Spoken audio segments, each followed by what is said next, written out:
The new, improved Fluttershy is here, more bold than ever. She's so confident she even has her friends making bad puns with her name. We should call you Flutterbold now. Yeah.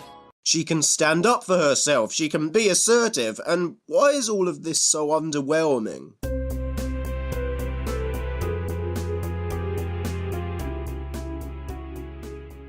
We've already discussed how Season 7 of My Little Pony has been afflicted with a bad case of needless repetition syndrome. Well, another problem it has is episodes that take way too long to get to the point. Fluttershy Leans In is one such example, as the central plot of Fluttershy wanting to build an animal sanctuary is only just being established 5 minutes in. The subplot about Angel's injured foot only seems to serve as a means to get Fluttershy to Dr. Fauna's clinic. It is not the only instance of a poorly set up plot element tripping the episode over, but more on that later. The main conflict, if it can be called that, stems from 3 advisors who are sent to help Fluttershy. Very quickly they begin to undermine her authority and ignore her instructions, resulting in her kicking them off the project. Here's the biggest issue with the episode. The writers spend too much time prematurely congratulating themselves on answering the critics instead of actually coming up with an effective story. Maybe your vision wasn't all it was cracked up to be, you know?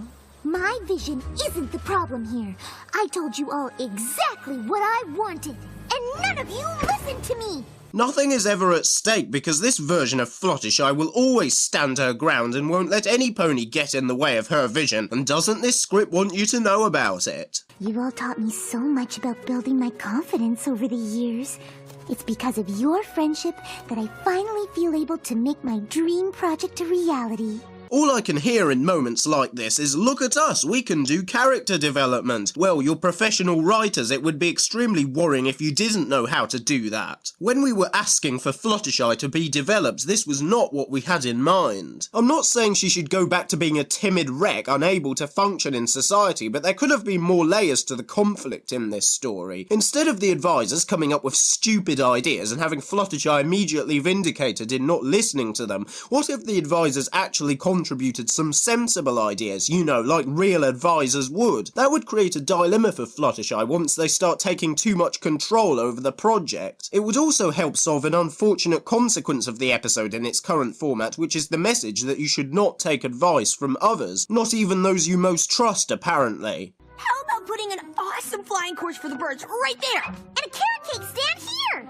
Ooh, a library cave? Every pony stop! Yeah, did she really have to shout at her friends? Why not listen to what they have to say first? Getting advice is a good idea, no matter how flawless you think your vision is. On the subject of advisors, there is also the problem of Fluttershy being rude to ponies specifically recommended by her friends, which was enough to get her featured on How Not to Brony.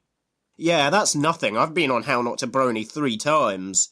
Just saying. The decision to have the advisors be suggested by Pinkie Pie, Applejack and Rarity was most likely another poorly thought out attempt to set up a plot element, only intended as a means to bring the advisors onto the scene, but again it creates its own unforeseen issues. That seems to be the running theme in Fluttershy Leans In, poorly thought out and botched elements of a plot that has no thrust to begin with. If this was meant to be a celebration of how far Fluttershy's character has come, I'm afraid the writers celebrated too soon. I'm Midnight and I'll see you next time.